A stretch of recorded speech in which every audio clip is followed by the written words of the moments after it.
Shalom, selamat sore Bapak Ibu yang terkasih dalam Yesus Kristus. Kita berjumpa lagi dalam program Gema, Gerakan Membaca Alkitab. Kita akan terus melanjutkan pembacaan kebenaran firman Tuhan dimanapun kita berada. Kita mau terus mendengarkan firman Tuhan, karena kita tahu bahwa pendengaran akan kebenaran firman Tuhan, disitulah kita bisa mengenal Tuhan, mengenal kuasa-Nya, mengenal karya-karya besarnya dalam kehidupan kita sebagai umat manusia. Bapak Ibu yang terkasih dalam Yesus Kristus, sebelum kita melanjutkan pembacaan kebenaran firman Tuhan, mari terlebih dahulu kita berdoa. Mari kita berdoa. Kami mengucap syukur Bapa yang baik dalam kehidupan kami, Bapa yang tidak pernah meninggalkan kami, Bapa yang setia dalam kehidupan kami. Kami mengucap syukur untuk penyertaan-Mu yang sungguh sempurna dalam kehidupan kami. Kalau hari ini kami masih kuat, kami masih sehat, kami percaya Bapa karena penyertaan-Mu yang sungguh sempurna dalam hidup kami. Bapa, pada saat sore hari ini kami akan terus merenungkan kebenaran firman-Mu. Mari Tuhan tolong kami, urapi hamba-Mu, urapi kami yang mendengarkan kebenaran firman-Mu.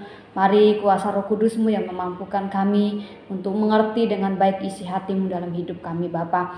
Oleh sebab itu Tuhan, mari berkaryalah, mari berbicara dalam penyampaian kebenaran firman ini. Di dalam nama Yesus Kristus kami serahkan penyampaian firman ini ke dalam tangan kasih-Mu. Haleluya. Amin. Baik, Bapak Ibu yang terkasih dalam Yesus Kristus, kita akan melanjutkan pembacaan kita di dalam Imamat pasal yang ke-18. Namun terlebih dahulu saya akan baca Imamat pasal yang ke-18 ayat 1 sampai ayat yang ke-5. Bapak Ibu bisa menyimaknya di rumah dan mendengarkan di dalam pembacaan firman Tuhan. Imamat pasal yang ke-18 ayat yang pertama. Tuhan berfirman kepada Musa, berbicaralah kepada orang Israel dan katakan kepada mereka, Akulah Tuhan Allahmu, janganlah kamu berbuat seperti yang diperbuat orang di tanah Mesir, di mana kamu diam dahulu, juga janganlah kamu berbuat seperti yang diperbuat orang di tanah Kanaan, kemana aku membawa kamu. Janganlah kamu hidup menurut kebiasaan mereka. Kamu harus lakukan peraturanku dan harus berpegang pada ketetapanku. Dengan hidup menurut semuanya itu, akulah Tuhan Allahmu. Sesungguhnya kamu harus berpegang pada ketetapanku dan peraturanku. Orang yang melakukannya akan hidup, karenanya akulah Tuhan. Baik, Bapak Ibu yang terkasih dalam Yesus Kristus, pembacaan kita di dalam Imamat pasal yang ke-18. Di dalam Imamat pasal 18 berbicara tentang kudusnya perkawinan. Tuhan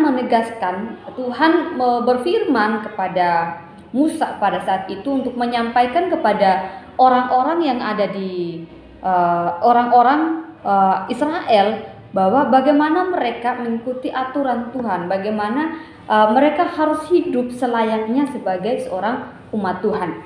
Bapak Ibu yang terkasih dalam Yesus Kristus, kita tahu bersama bahwa Tuhan memanggil orang-orang Israel menjadi masyarakat kudus. Kenapa saya katakan bahwa masyarakat kudus dengan meninggalkan pola masyarakat Mesir? Kenapa mereka harus dikeluarkan dari tanah Mesir?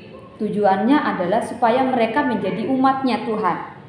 Tujuan Tuhan memisahkan bangsa Israel dari orang-orang Mesir, memanggil mereka keluar dari tanah Mesir.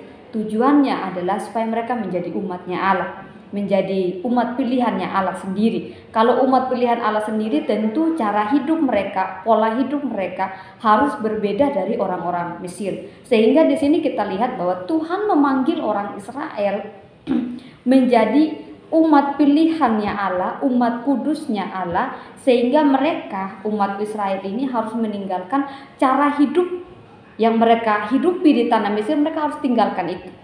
Sehingga firman Tuhan tadi, berbicaralah kepada orang Israel. Tuhan sampaikan kepada Musa, sampaikan ini kepada orang Israel bahwa janganlah kamu berbuat seperti yang diperbuat orang di tanah Mesir. Saya cukup menarik dari ayat ini Bapak Ibu yang terkasih dalam Yesus Kristus, bahwa yang pertama yang perlu diperhatikan oleh orang-orang Israel ini, yang pertama, janganlah kamu berbuat seperti yang diperbuat orang di tanah Mesir. Yang pertama, jangan kamu berbuat seperti yang diperbuat orang di tanah Mesir. Nah, ini kita lihat ada dua. Yang pertama, orang Israel yang sudah dipanggil oleh Tuhan, yang sudah dipilih oleh Tuhan, yang sudah dipisahkan oleh Tuhan dari Mesir, mereka tidak boleh lagi hidup seperti orang-orang Mesir. Mental mereka, pola hidup mereka bukan lagi seorang budak dosa. Nah, kalau kita tarik bawa di dalam kehidupan kita, firman Tuhan ini menegaskan kepada kita, kita tidak lagi hidup seperti manusia lama kita. Bahasa sederhananya seperti itu. Karena Mesir menggambarkan tentang kehidupan lama sebenarnya, bahwa mereka di sana hidup di dalam perbudakan. Perbudakan akan dosa, perbudakan secara mental, perbudakan secara pola hidup, cara hidupnya mereka diperbudak. Oleh sebab itu firman Tuhan katakan di dalam Imamat tadi 18 ayat yang ketiga, di situ Tuhan berfirman kepada Musa, sampaikan kepada orang Israel, janganlah kamu berbuat seperti yang diperbuat orang di tanah Mesir, di mana kamu diam dahulu. Di sini menggambarkan kehidupan kita sebagai umat Tuhan saat ini, bahwa kita tidak lagi hidup seperti manusia lama kita. Kalau dulu kehidupan kita kita seperti ini, dengan segala kerusakannya, dengan segala hal yang tidak baik. Tetapi sekarang kita sudah dipisahkan oleh Tuhan. Jadi kalau kita lihat bangsa Israel sudah dipisahkan menjadi umat pilihannya Allah. Sama kayak hidup kita. Kita sudah dipisahkan oleh Tuhan dari dunia. Oleh sebab itu kita sudah dipisahkan Tuhan dari hidup lama kita. Oleh sebab itu jangan lagi hidup seperti manusia lama. Seperti itu juga yang disampaikan tadi. Janganlah kamu berbuat seperti yang diperbuat orang di tanah Mesir, di mana kamu diam dahulu.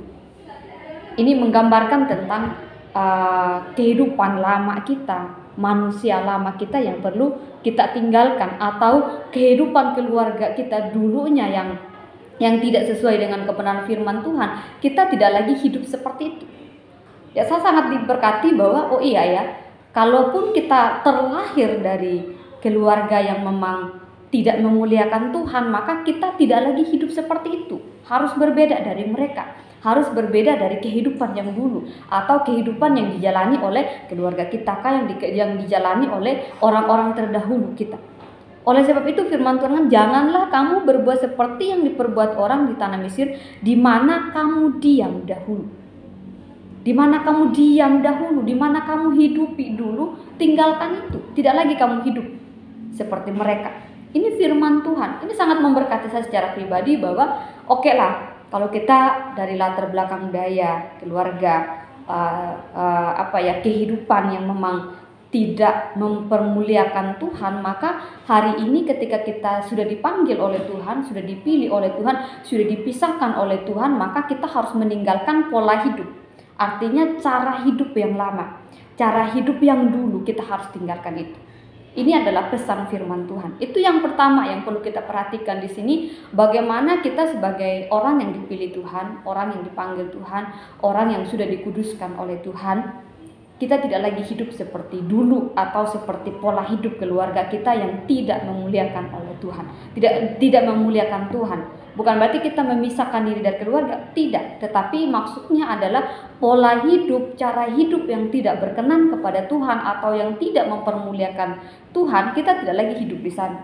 Makanya kita memang harus hidup sesuai dengan aturannya Tuhan, karena kita adalah umat pilihannya Tuhan. Bapak Ibu yang terkasih dalam Yesus Kristus, hal yang pertama yang kita perlu belajar adalah kita tidak lagi hidup di dalam manusia lama kita, atau pola pikir yang lama, atau cara hidup yang lama, atau budaya yang lama, budaya yang tidak memuliakan Tuhan. Kita tidak hidup di sana lagi. Seperti bangsa Israel, pesannya Tuhan kepada Musa adalah jangan lagi mereka berbuat seperti yang diperbuat oleh orang-orang Mesir yang terdahulu, di mana mereka dulu diam di sana, hidup di sana, ikuti apa yang mereka lakukan. Pesan Tuhan adalah jangan lagi kamu hidup seperti mereka dahulu. Ini sebenarnya menggambarkan kita sekarang, hidup kita yang sekarang. Oke lah, kalau kita memang berasal dari keluarga-keluarga yang tidak memuliakan Tuhan, maka hari ini ketika Tuhan pilih, Tuhan panggil, maka kita tidak lagi hidup seperti mereka. Kita harus berbeda. Artinya adalah kita tidak lagi ikuti hal-hal yang tidak memuliakan Tuhan. Hari ini kita sudah dipilih, dipanggil oleh Tuhan. Oleh sebab itu, hiduplah sesuai dengan aturannya Tuhan, kehendaknya Tuhan, selayaknya sebagai umatnya Tuhan. Selayaknya orang yang mengikuti Tuhan. Tidak lagi hidup seperti yang dulu. Ini yang menjadi pesan Tuhan yang pertama buat saya dan buat kita semua. Yang kedua, Bapak Ibu kita perhatikan ayat yang sama, di ayat yang ketiga tadi. Yang pertama tadi dia katakan, janganlah kamu berbuat seperti yang diperbuat orang di tanah Mesir. Oke, di mana kamu diam dahulu. Yang berikutnya cukup menarik buat saya juga. Janganlah kamu berbuat seperti yang diperbuat orang di tanah Kanaan, kemana aku membawa kamu. Janganlah kamu hidup menurut kebiasaan mereka. Bapak Ibu yang terkasih dalam Yesus Kristus, bangsa Israel, tadi pesan pertama adalah jangan hidup seperti orang Mesir yang dahulu di mana kamu diam, firman Tuhan katakan. Yang berikutnya progresnya lagi ada perkembangannya. Bangsa yang sudah dipilih tadi, bangsa yang sudah dikhususkan tadi akan masuk ke tanah Kanaan. Di negeri yang sudah dijanjikan Allah kepada mereka. Di negeri yang memang Tuhan siapkan buat mereka. Nah, di negeri yang Tuhan siapkan kepada mereka, kehidupan yang ada di sana sangatlah jahat. Tuhan bilang di situ, dia katakan, janganlah kamu hidup menurut kebiasaan mereka. Bangsa Israel dikeluarkan dari tanah Mesir dari kehidupan perbudakan dosa. Perbudakan, mereka menjadi budak. Nah, dipisahkan oleh Tuhan dan mereka akan dipersiapkan memasuki satu negeri yang dijanjikan Tuhan, di mana di sana kebiasaan mereka menyakiti hati Tuhan. Kalau bisa dikatakan kehidupan yang ada di tanah Kanaan itu menjijikkan.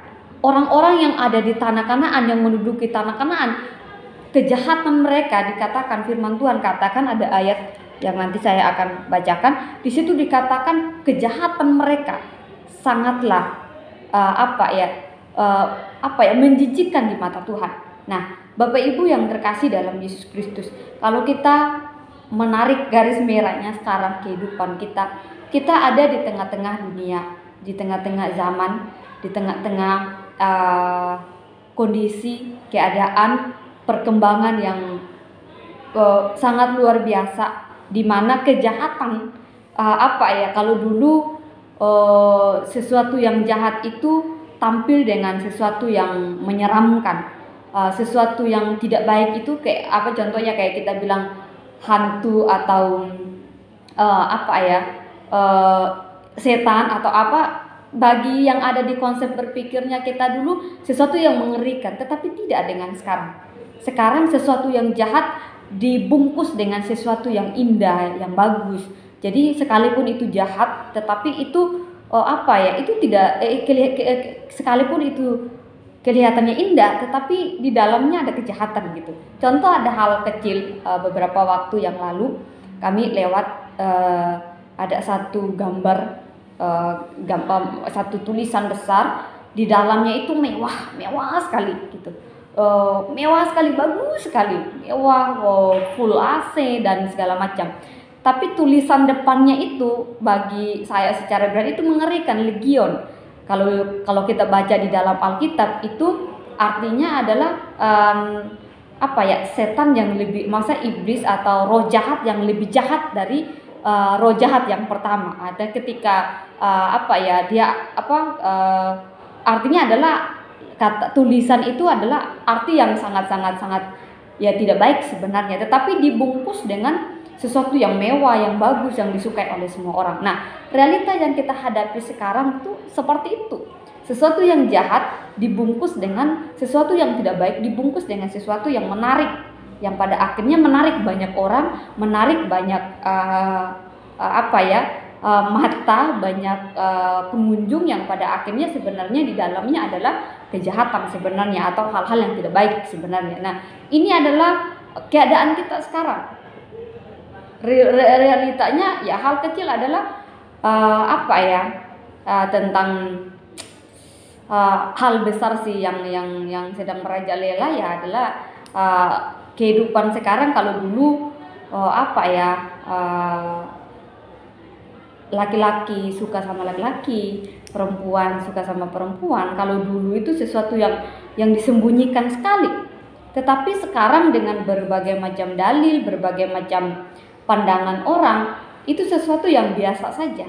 Nah, ini oleh sebab itu firman Tuhan katakan bahwa juga janganlah kamu berbuat seperti yang diperbuat orang di tanah Kanaan, kemana aku mau bawa kamu. Janganlah kamu hidup menurut kebiasaan mereka. Dulu yang dianggap tabu, sekarang sudah dianggap biasa saja. Itu biasa, itu semua orang juga lakukan seperti itu. Ini adalah realita kehidupan yang kita hadapi. Kalau kita tarik benang merahnya sekarang, di mana Tuhan taruh kita di sebuah daerah atau di sebuah kota, di mana kejahatan tidak lagi bukan sesuatu yang mengerikan seperti itu. Jadi kita melihat di sini Bapak Ibu yang terkasih dalam Yesus Kristus, dua pesan Tuhan buat saya secara pribadi dan kita semuanya. Pesan Tuhan kepada bangsa Israel, kamu tidak lagi hidup seperti manusia lamamu dulu. Kalau misalnya kita hidup dari keluarga yang tidak memuliakan Tuhan atau dari pola hidup yang tidak memuliakan Tuhan, maka kita tidak boleh lagi hidup seperti mereka. Kita tidak lagi hidup seperti pola hidup yang lama itu, kita tinggalkan. Nah, sekarang yang kedua adalah ketika Tuhan bawa kita di zaman yang sekarang, Tuhan membawa kita di masa yang sekarang, kita tidak boleh lagi hidup, kita tidak boleh hidup sesuai dengan kebiasaan yang ada sekarang. Ya, kita lihat kejahatan apa yang ada di sekitar kita sekarang, yang dibungkus dengan sesuatu yang indah, sesuatu yang kita suka. Tetapi itu memang sekarang, kalau dulu bagi kita setan, iblis itu datang dengan rupa yang mengerikan. Tetapi sekarang tidak lagi. Iblis kadang menyerang sesuatu yang kita suka, sesuatu yang menarik, sesuatu yang menyenangkan buat kita, dia ada di sana. Nah, maksudnya adalah tidak lagi dia datang dengan sesuatu yang mengerikan, tetapi dia datang dengan segala kemegahannya, di segala keindahannya, segala yang dia mampu menarik pengikut, menarik hal-hal yang menyenangkan. Nah, oleh sebab itu sebagai umat Tuhan, dua hal ini yang menjadi pelajaran berharga buat kita, perenungan buat kita. Yang pertama, kita tidak lagi hidup sesuai dengan pola lama. Kita harus tinggalkan itu. Nah, sekarang ketika hidup kita sekarang, maka kita tidak boleh hidup sesuai dengan kebiasaan dunia yang sedang kita duduki sekarang. Kebiasaannya artinya sesuatu yang seharusnya tidak baik, ya kita tidak boleh ikut. Artinya adalah bahwa kita yang perlu menyaring apakah ini berkenan, apakah ini sesuai dengan apa maunya Tuhan atau tidak. Nah, ayat-ayat selanjutnya di sini sangat menarik. Ayat yang keempat di situ dikatakan, kamu harus lakukan peraturanku dan harus berpegang pada ketetapanku. Dengan hidup menurut semuanya itu, akulah Tuhan Allahmu. Ayat yang keempat, sesungguhnya kamu harus berpegang pada ketetapanku dan peraturanku. Orang yang melakukannya akan hidup karenanya. Perhatikan di sini, orang yang melakukannya akan hidup karenanya. Akulah Tuhan. Orang yang melakukan apa yang menjadi aturannya Tuhan, apa yang menjadi perintahnya Tuhan, akan hidup darinya. Artinya akan hidup karenanya. Karena kita tidak lagi hidup sesuai dengan pola yang lama dan kita tidak mengikuti kebiasaan-kebiasaan yang ada sekarang ini. Bapak Ibu yang terkasih dalam Yesus Kristus, ya firman Tuhan katakan bahwa berubahlah oleh pembaharuan akal budi. Artinya bahwa memang tidak ada perubahan itu yang balik telapak tangan langsung jadi, bukan. Tetapi melalui kebenaran firman Tuhan, melalui pembacaan firman Tuhan, perenungan firman Tuhan, dari situlah Tuhan terus mengajar kita sebenarnya. Ya, 2 Timotius 3 ayat 16 pun sampaikan di situ bahwa segala tulisan yang diilhamkan Allah berguna untuk mengajar. Yang kedua, menyatakan kesalahan. Yang sangat menarik secara pribadi buat saya adalah menyatakan kesalahan. Hanya Alkitab kita, hanya kitab kita saja yang menyatakan kesalahan. Apa yang salah dikasih tahu, apa yang salah dinyatakan, supaya tujuannya adalah supaya kita tidak hidup seperti itu lagi. Segala tulisan yang diilhamkan oleh Allah berguna untuk mengajar. Perubahan kedewasaan, dewasa secara rohani, semuanya berasal dari apa yang disampaikan oleh Allah melalui firman. Kita bisa tahu, oh ya ini yang berkenan kepada Tuhan. Dari mana kita tahu? Dari firman. Oleh sebab itu iman kita tumbuh, karakter kita bisa tumbuh sampai kepada karakternya Kristus. Ya, melalui pendengaran kita akan firman Tuhan. Oleh sebab itu pada sore hari ini melalui kebenaran firman Tuhan ini, yang pertama yang perlu kita belajar di sini adalah kita tidak lagi hidup sesuai dengan pola lama. Kalaupun kita hidup dari latar belakang keluarga yang tidak memuliakan Tuhan, atau mungkin dulu kita sendiri tidak memuliakan Tuhan, hari ini, kesempatan ini, kita mau hidup sesuai dengan aturannya Tuhan. Kita mau ikuti apa maunya Tuhan dalam hidup kita. Yang pertama itu. Yang kedua, ketika kita hadir ada di tengah-tengah lingkungan, di tengah-tengah kehidupan, di tengah-tengah zaman yang ada saat ini, pesan Tuhan adalah jangan kamu hidup sesuai dengan kebiasaan yang ada sekarang. Sesuatu yang dianggap hal biasa tetapi itu adalah dosa. Sesuatu yang dianggap biasa tetapi itu adalah kejahatan. Kita mau berhati-hati. Kadang kita menganggap bahwa ini kan cuman biasa aja kok. Ini cuman untuk senang-senang saja kok. Tetapi sesungguhnya supaya kita tidak terjerumus di sana, maka kita berhati-hati di dalam setiap kehidupan kita pribadi, lepas pribadi. Biarlah kebenaran firman Tuhan ini menguatkan kita, kembali mengingatkan kita supaya kita hidup sesuai dengan aturan Tuhan dalam kehidupan kita. Amin. Kebenaran firman Tuhan, mari kita berdoa. Terima kasih Bapa yang baik, Bapa yang tidak pernah meninggalkan kami. Melalui kebenaran firman-Mu terus membawa kami mengerti dengan baik apa maksud-Mu dalam hidup kami. Tuhan tolong kami Bapa ketika kami hidup. Kami tahu kami mungkin berasal dari keluarga atau kehidupan, dari latar belakang mungkin yang punya pola hidup yang tidak memuliakan Tuhan. Tapi kalau hari ini Tuhan sudah panggil kami, pilih kami, mari Tuhan tolong kami supaya kami hidup sesuai dengan aturan-Mu, hidup sesuai dengan kehendak-Mu dalam hidup yang kami hidupi sekarang ini Bapa. Berkati kami juga Tuhan ketika kami ada di tengah-tengah zaman, di mana zaman yang penuh dengan dosa, penuh dengan kejahatan ini, supaya kami boleh berhati-hati di dalam setiap kehidupan kami, supaya apa yang menjadi kebiasaan dunia kami tidak terjerumus di dalamnya Tuhan. Mampukan kami Bapa di dalam kami menghidupi hidup kami sehari-hari. Kami tahu bahwa tanpa Tuhan kami tidak akan mampu untuk melakukan apa yang Kau mau dalam hidup kami. Oleh sebab itu Tuhan tolong kami, mampukan kami, sanggupkan kami Bapa. Hanya di dalam nama Yesus Kristus, berkati setiap jemaat-Mu, setiap yang mendengarkan firman ini Tuhan tolong mereka. Dan Engkau memberkati kehidupan hamba-Mu juga. Terpujilah nama-Mu, hanya di dalam nama Yesus Kristus. Haleluya, amin. Shalom, Tuhan Yesus memberkati, amin.